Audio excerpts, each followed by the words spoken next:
ये वन विभाग का वो आदेश है जिसके आधार पर सरगुजा क्षेत्र में आने वाले लेमरू प्रोजेक्ट के गांव में ग्राम सभा करके विस्थापन पर ग्रामीणों की सहमति ली जा रही है।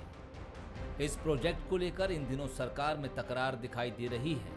सरगुजा के गांव में विस्थापन पर सहमति को लेकर टीएस सिंहदेव मुखर हैं और ग्रामीणों के बीच अपनी सरकार के खिलाफ उतरने की बात कह रहे हैं।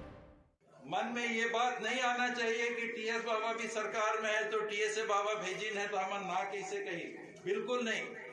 मैं व्यक्तिगत रूप से इसके पक्ष में नहीं हूँ। आज मीडिया के सामने मैं सार्वजनिक तौर पे भी इस बात को कह रहा हूँ कि 1995 और उसको आगे बढ़ाना और गांव को लेना कोई जरूरत नहीं। राजस्व गांव हाथी अभ्यारण्य में लाने का कोई जरूरत नहीं, कोई आवश्यकता नहीं है। टीएस सिंहदेव के तेवर पर विपक्ष आक्रामक है। उसके हाथ फिलहाल सरकार को घेरने के लिए एक और बड़ा मुद्दा लग गया है। विपक्ष का आरोप है कि लेमरू प्रोजेक्ट को लेकर ना तो मंत्रियों में सहमति है, ना ही कोई तालमेल। अब गांव में विरोध शुरू हो गया, ग्रामवासी विरोध कर रहे हैं, तो सिंहदेव साहब उसके विरोध में अब खड़े हो रहे हैं। यदि विरोध ही करना है तो इसको पूरी तरीके से कैबिनेट की बैठक लें और कैबिनेट के बैठक में सरकार के निर्णय के बारे में बात करें और विरोध सिर्फ दिखावे का विरोध करने से कोई मतलब नहीं। ये कौन सा मंत्रिमंडल का सामूहिक निर्णय है कि एक मंत्री को सरकार के निर्णयों के विरोध में जनता के साथ सड़क पर उतरना पड़े? तो ये सरकार की क्या हालत है। अपने ही मंत्री और विपक्ष के हमले झेल रही सरकार इस मामले में लगातार सफाई दे रही है। सरकार का कहना है कि किसी का भी विस्थापन नहीं होगा। सरकार ने साफ कर दिया है कि ग्रामीणों को हटाए जाने को लेकर मंत्री टीएस सिंहदेव को कोई गलतफहमी है जिसे बैठकर सुलझा लिया जाएगा। ये सरगुजा में लेमरू प्रोजेक्ट जो आ रहा है, क्या इसमें कई गाँव को हटाना पड़ रहा है और जबरदस्ती की जा रही है? बाबा साहब भी इस पर आपत्ति कर रहे हैं, उनकी बात को आप ढंग से लेंगे। ऐसा हुआ है क्या? मुझे जानकारी आपसे मिल रही है, मैं देख चुका। अभ्यारण्य क्षेत्र है, वहाँ पे किसी गांव को उजाड़ा नहीं जाता, किसी का व्यवस्थापन नहीं होता। वन अधिकार जो पट्टे दिए गए हैं, सामुदायिक वन अधिकार, ये सारे पट्टे जो भी जिनका दायित्व है वो अपना पूरा करो। टीएस सिंहदेव जी से मैं बात करके और अपनी बात रख दूंगा, वो हम लोग आपस में बैठ के कर लेंगे, कोई समस्या नहीं है उसमें। फिलहाल हाथी रिजर्व के जरिए जहां सरकार प्रदेश को हाथियों के आतंक से बचाना चाहती है, लेकिन फिलहाल ये प्रोजेक्ट सरकार के लिए परेशानी का सबब बनता दिख रहा है।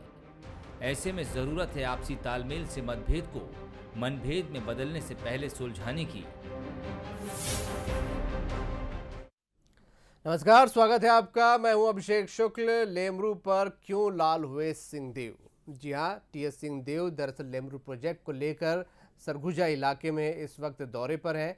गांव में जा रहे हैं, ग्रामीणों के बीच जा रहे हैं, जहां पर ग्रामीणों की शिकायत के बाद उनका कहना था कि आप लोग ये ना सोचें कि टीएस सिंहदेव सरकार में है तो वो उनका आदेश है, आप लोगों को जो सही लगता है वो करें। और उन्होंने यहाँ तक कहा कि व्यक्तिगत रूप से वो इसके खिलाफ हैं। उनका इतना बोलना था कि सियासत इस पर गर्मा गई। विपक्ष ने आरोप लगाया कि अगर विरोध ही करना है तो कैबिनेट में इस बात का विरोध करना था, सड़कों पर जाकर बोलने से कोई फायदा नहीं। हालांकि वन मंत्री मोहम्मद अकबर ने कहा कि बातचीत करके इस मामले को टीएस सिंहदेव के साथ वो सुलझा लेंगे, लेकिन तब तक बात जुबान से निकल चुकी थी और सियासत होने लगी। सियासी हवा को एक तरीके से बल यहाँ पर मिलने लगा। चर्चा इसी पर होगी। खास मेहमान हमारे साथ हैं, सुरेंद्र शर्मा जी हैं कांग्रेस से, बहुत स्वागत है आपका। अनुराग सिंहदेव जी भाजपा से, वरिष्ठ पत्रकार हमारे साथ रामावतार तिवारी जी हैं, बहुत स्वागत है आपका। सुरेंद्र जी, क्यों इस प्रकार की बातों को हवा मिली? क्या कैबिनेट में जब कहा गया कि सामूहिक निर्णय होता है, सिंहदेव जी वहां पर जाकर उन्होंने इस बात का विरोध किया, ग्रामीणों ने शिकायत की जब उनसे, उनका कहना था व्यक्तिगत रूप से इसके खिलाफ है वो? देखिए, इसमें तो एक तरह से इसमें प्रशंसा की जानी चाहिए कि जो ग्राम सभा का आयोजन होता है उसमें ग्राम सभा वालों को उन्होंने माननीय टीएस सिंहदेव जी ने क्या कहा, वो ये कहा कि ये मत समझिए कि मेरे कहने से आपको करना है, आपको जो उचित लगे वो आप ग्राम सभा में निर्णय लें, उस निर्णय से अवगत कराएं। और आपके निर्णय के अवगत के साथ मैं हूँ, क्योंकि वो क्षेत्र के निर्वाचित जनप्रतिनिधि हैं, इसलिए उनका दायित्व बनता है कि अपनी जनता की जन भावनाओं के अनुरूप वो काम करें। और जहां तक विवाद का प्रश्न है, भारतीय जनता पार्टी बड़ी प्रसन्न हो रही है कि इसमें कोई विवाद की स्थिति है। अरे जब माननीय वन मंत्री जी ने कह दिया कि ऐसी कोई बात नहीं है, न तो किसी गांव को हटाया जाएगा, न किसी लोगों के विस्थापन की स्थिति निर्मित होगी, और अगर ऐसी कोई बात होगी तो टीएस सिंहदेव हमारी सरकार के वरिष्ठ मंत्री हैं, उनसे चर्चा करके इन समस्याओं का समाधान कर लिया जाएगा। तो इसमें ऐसा कोई विवाद वाली बात नहीं है, बल्कि इसमें तो एक कहा जा सकता है कि हमारे जो कांग्रेस की सरकार है वो अधिक ज्यादा लोकतांत्रिक है और ज्यादा लोग अपने विचारों को मुखर होकर के व्यक्त करते हैं। ठीक है अनुराग जी, ज्यादा लोकतांत्रिक है कांग्रेस, इसलिए टीएस सिंहदेव जी ने ये बात कही थी, विवाद की कोई बात नहीं है।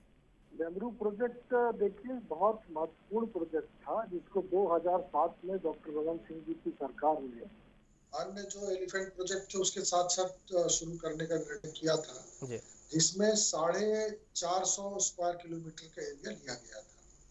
अब धीरे धीरे 15 अगस्त 2019 को मुख्यमंत्री भूपेश बघेल जी ने घोषणा किया कि इस प्रोजेक्ट को आगे बढ़ाया जाएगा। फिर 2000 स्क्वायर किलोमीटर के आसपास का एरिया लिया गया। अब बताया जा रहा है कि लगभग 4000 स्क्वायर किलोमीटर का एरिया लिया जा रहा है। तो मुझे ये समझ में नहीं आ रहा है कि इसका विस्तार जो है वो क्यों हो रहा है, और इसमें जो करीब 85,000 से ज्यादा लोग विस्थापित होंगे ये आकलन आया है, 140 गांव प्रभावित हो रहे।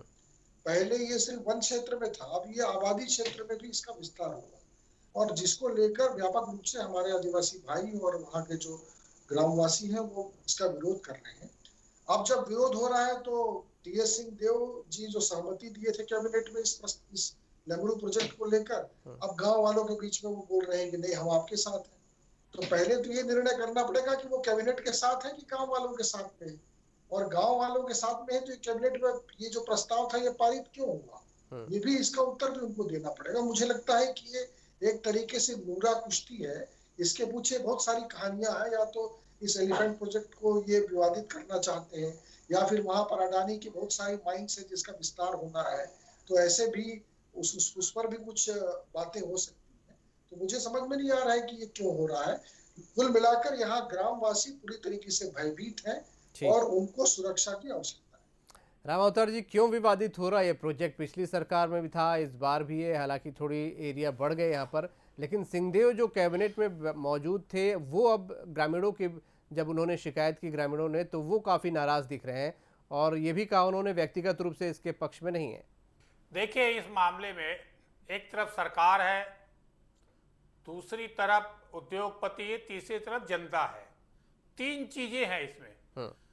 छत्तीसगढ़ के इस बहुमूल्य खनिज भंडार में बड़े उद्योगपतियों की यहाँ पर निगाह लगी हुई है, और इसको लेकर एक तरफ कैबिनेट में सहमति बनी, तब मंत्री टीएस सिंहदेव उपस्थित थे।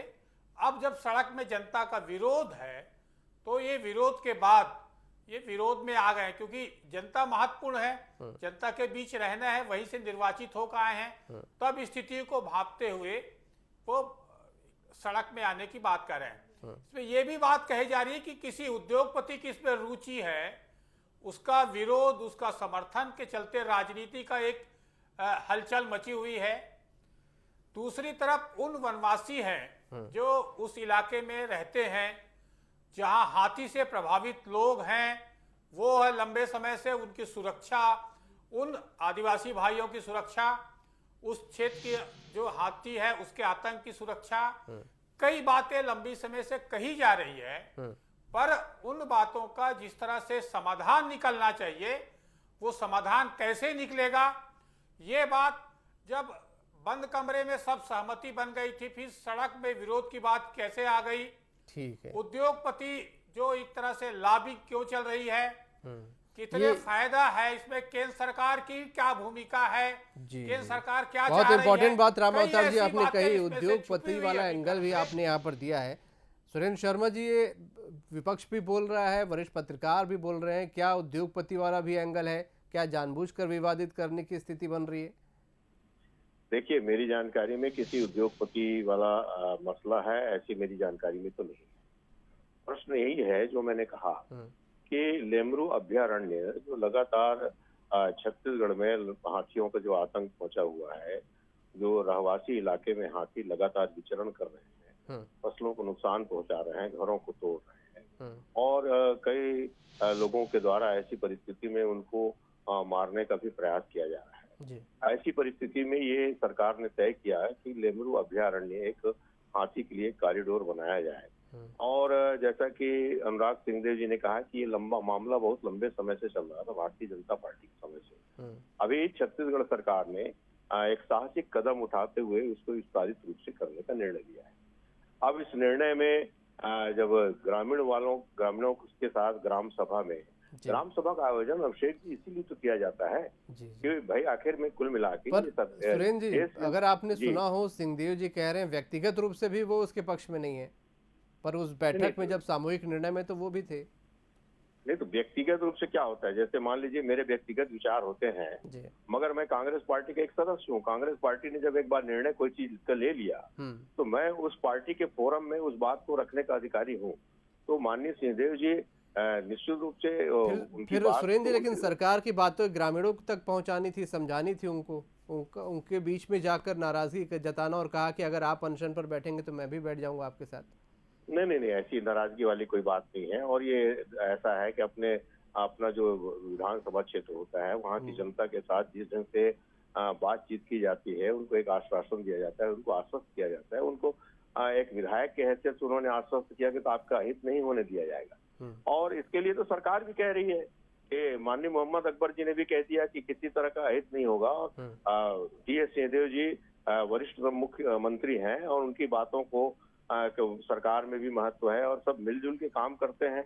आपस में किसी किस्म का मनभेद या मतभेद की स्थिति नहीं है और कोई बात है तो उसको तय कर लिया जाएगा। इसमें कोई बहुत ज्यादा मतलब न तो विवाद का विषय है, ये सरकार में मौजूद थे, भले व्यक्तिगत रूप से उनका मत नहीं था, लेकिन सरकार का हिस्सा है, इसलिए उनका कहना है कि कैबिनेट में उस बात में हामी भरी और बाहर जाकर विधायक का धर्म निभा रहे। देखिए 23 अगस्त 2019 को कैबिनेट हुई थी जिसमें लेमरू के विस्तार स्वरूप को कैबिनेट ने मंजूरी दी थी। अब प्रश्न ये उठता है कि दो मिनिस्टर, एक तो टीएस सिंहदेव जी और प्रेम साय जी, दोनों कैबिनेट मंत्री, उन्होंने कैबिनेट के उसी निर्णय को बाहर जाकर सरकार का विरोध किया। तो अब तो ये कॉन्स्टिट्यूशनल मामला हो गया है कि भूपेश बघेल जी ने अपने कैबिनेट के अंदर ही अपना विश्वास खो दिया है कुल मिलाकर। अब आर्टिकल 164 के अंदर जो कलेक्टिव रिस्पॉन्सिबिलिटी होती है एक कैबिनेट की, वो अब तो एक तरीके से सामने आ गई है। कैबिनेट का ही विश्वास नहीं है उनका।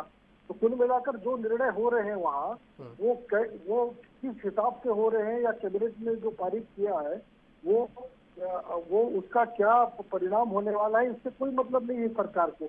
और सरकार यदि वनवासियों को स्थापित कर रही है यहाँ पर तो विरोध होना स्वाभाविक है उसके अंदर, वो तो पहले से ही तय था। इसमें कोई नई बात तो थी नहीं। जब हम 4000 स्क्वायर किलोमीटर ले रहे हैं, अब ये बताइए कि हाथी और मानव द्वंद्व जब हो रहा है, ये दोनों एक साथ कॉरिडोर में कैसे रह सकते हैं। अभी मैं मोहम्मद अकबर साहब वन मंत्री जी का एक बयान सुन रहा था जिसमें वो बोल रहे थे कि सब लोग रहेंगे, किसी को हटाया नहीं जाएगा, बस हमारा वन अमला सूचना दे देगा कि हाथी आ रहा है। तो हाथी आ रहा है अभी भी सूचना देते होंगे, वो कैसे दे सकते हैं। इतनी जनहानि हो रही है, अब एक्सट्रीम हो गया हाथी मानव द्वंद्व। आप देख रहे हैं करीब 12-14 हाथियों की हत्या कर दी है, करंट से, जहर खुरानी से, कई तरीके से हत्या हुई है। बहुत सारा लोगों का नुकसान हो रहा है, जान मान की हानि हो रही है। अब एक कॉरिडोर जो संरक्षित एरिया है जहाँ पर सभी प्रकार के खेती से लेकर बाकी विस्तार के लिए ग्रामवासी अपने जंगल जमीन से जुड़े होते हैं, वहाँ पर हाथी कॉरिडोर कैसे डेवलप किया जा सकता है। तो या तो ये प्रोजेक्ट बनेगा 4000 स्क्वायर किलोमीटर में या नहीं बनेगा, ये अभी स्पष्ट करने का समय है। अब ये कैबिनेट में बोलेंगे कि बनेगा और जनता के बीच में टीएसपी और प्रेम साय बोल रहे हैं नहीं बनेगा, हम विरोध करते हैं। तो प्रश्न तो इसी का उठ रहा है। अब जनता के बीच में नाराजगी इसी विषय की है और इसका जवाब सरकार देना चाहिए। सुरेंद्र जी, ये नाराज़गी बाहर आई है क्योंकि सरकार के कैबिनेट के फैसले के बाहर जाकर ये बातें कही गई हैं, सिंहदेव जी ने कही, ग्रामीणों के साथ सभा में कही। सवाल उठना तो लाजमी है कि आखिरकार ऐसा विरोध की स्थिति क्यों बनी। क्या यहाँ पर जो कहा जा रहा है कि जनता को वहाँ से हटाना पड़ेगा, ग्रामीणों को वहाँ से विस्थापित करना पड़ेगा, ये तमाम बातें यहाँ पर सामने आ रही हैं, इन बातों पर भी विचार किया गया होगा जब फैसला लिया गया होगा? देखिए, बहुत सारी बातों का फैसला पहले होता है, बाद में ग्राउंड रियलिटी को देखा जाता है, समझा जाता है, वहाँ की जन भावनाओं को समझा जाता है, वहाँ की परिस्थितियों को समझा जाता है, उसके अनुरूप लोग अपनी बात कहते हैं। और पर सुरेंद्र जी, उस इलाके के जनप्रतिनिधि वहाँ पर मौजूद थे उस बैठक में, उन लोगों ने उस बात को क्या रखा नहीं होगा उस समय? निश्चित रूप से रखा होगा और सब पूर्ण विचार करके किया गया होगा। मगर ये इसमें एक बात समझ लीजिए ना, ये अंतिम निर्णय नहीं है ना। किसी भी चीज को अभ्यारण्य बनाने के लिए या किसी भी तरह के उद्योग लगाने के लिए जन सुनवाई होती है, ग्राम सभा होता है, ग्राम सभा में विचार विमर्श होता है, वहाँ के प्रस्ताव आते हैं, उस पर सुनवाई होती है, उस पर आपत्तियां ली जाती हैं, उस पर विचार करने के बाद फिर अंतिम स्वरूप आता है कि अभ्यारण्य कितना लंबा कितना चौड़ा होगा। पर वन मंत्री बोल रहे हैं कि वो समझा लेंगे, बातचीत कर लेंगे, ऐसा कुछ भी नहीं है। हाँ, तो बिल्कुल ठीक बोल रहे हैं वो। अगर कोई अगर मन में प्रश्न होगा, कोई शंका होगी, अगर अपने क्षेत्र की जनता के किसी अहित की संभावना की आशंका होगी तो उसका निराकरण हो जाएगा, उसको समझा दिया जाएगा कि नहीं, इस तरह की योजना नहीं है या इस तरह की योजना है जिससे जनता को किसी तरह का नुकसान नहीं होगा। और ये आपको मैं बिल्कुल बता रहा हूँ कि ये मामला बहुत ही प्रेम पूर्वक, बहुत ही आसानी जी, बिल्कुल सही कहा आपने, प्रेम पूर्वक ये मामला, जैसा अकबर जी बोल रहे हैं, निपट जाएगा, समझा लिया जाएगा। क्या ये आपस में सामंजस्य पहले अगर बिठा लिया जाता तो ये विवाद की नौबत ही नहीं आती, ऐसा आपको लगता है? नहीं, सामंजस्य नहीं था ऐसा कोई प्रश्न नहीं है। मैंने कुछ अगर शंका समाधान थी तो वो समाधान पहले कर लिया जाता बैठ के आपस में। तो जो एक गलत मैसेज जा रहा है बाहर जाकर बोलने से, या मीडिया में या आम लोगों के बीच, या विपक्ष को बोलने का मौका मिल रहा है, ये तमाम बातें नहीं हो पाती। नहीं, ऐसा नहीं है, इसमें कोई गलत मैसेज नहीं जाएगा। और मैं आपको एक बात कहता हूँ कि हमारी सरकार एकजुट है, हमारे विधायक एकजुट हैं, हमारा मंत्रिमंडल एकजुट है, और छत्तीसगढ़ के विकास के लिए, छत्तीसगढ़ के किसानों के विकास के लिए। और एक बात समझ लीजिए कि छत्तीसगढ़ सरकार की जिम्मेदारी छत्तीसगढ़ की जनता के हितों के प्रति है, और उस हितों को सर्वोपरि रखना माननीय टी सिंहदेव जी की भी जिम्मेदारी है, उसको सर्वोपरि रखना हमारे माननीय मुख्यमंत्री जी, ये पूरा विवाद आखिरकार हुआ क्यों? क्या पहले कुछ शंका थी, उसका समाधान ठीक से नहीं हो पाया, जो अकबर जी बोल रहे हैं कि अब वो बातचीत करके समाधान कर लेंगे? थोड़ी मिसअंडरस्टैंडिंग है, इस वजह से विवाद हो गया, या वहां पर वाकई सहमत नहीं थे और बाहर जाकर ग्रामीणों ने जब विरोध किया, शिकायत की, तब ये बात उठी? टी.एस. सिंहदेव जी सरगुजा इलाके के सबसे बड़े नेता हैं। उस इलाके की अगर जनता विरोध में आए तो निश्चित तौर पर उन नेताओं को जनता की भावनाओं के अनुरूप तो खड़ा होना ही पड़ेगा। तो वो अपना धर्म निभा रहे हैं। दूसरी तरफ अकबर जी, वो अपना धर्म निभा रहे हैं, वन मंत्री हैं, और वन विभाग के प्रस्ताव पर ही कैबिनेट में चर्चा हुई और उसी में सहमति हुई है। तो वो अब जब सहमति के बाद विरोध होने लगा है तो वो समन्वय की बात कर रहे हैं। तो कहीं न कहीं मतभेद है, कहीं न कहीं पर लग रहा है समन्वय का अभाव है, और सरकार की जो योजना है उस योजना में भ्रम की स्थिति है कि योजना ये वास्तविक में धरातल रूप में लेगा या नहीं लेगा। दूसरी तरफ क्या खनिज संपदा है, उनका लगातार, चाहे बस्तर हो या सरगुजा हो, उनको जो उद्योगपतियों को देने की बात हो रही है उसका विरोध आदिवासी समुदाय से आ रहा है। तो उससे किस तरह सरकार निपटेगी, उनका समाधान कैसे निकालेगा, ये अभी बड़ा सवाल इस समय बना हुआ रहेगा, क्योंकि आंदोलन इस समय अभी वहां पर है ही है। तो ऐसी स्थिति में सरकार वहां पर अपने नेता को तो मान लो संतुष्ट भी कर लेगी, मगर वहां जनता क्या सोच रही है, जनता क्या सोच रही है? अनुराग जी, आप भी वहां से उसी इलाके से आते हैं, जनता के बीच आपका भी आना जाना होता होगा। क्या जनता के क्या सोचती इस मसले पर आप लोगों ने पहले भी उनसे बात की होगी? जनप्रतिनिधि आप लोग हैं, आप लोगों को जानकारी तो होती होगी। देखिए, यहाँ पर मैं 3 बात बहुत महत्वपूर्ण जो स्पष्ट करना चाहूंगा। एक तो जो पहले प्रस्ताव था लेमरू अभ्यारण्य का, जिसमें धर्मजयगढ़ से लेके कोरबा से लेके सरगुजा के जो वन क्षेत्र है उसको लिया गया था 450 स्क्वायर फीट।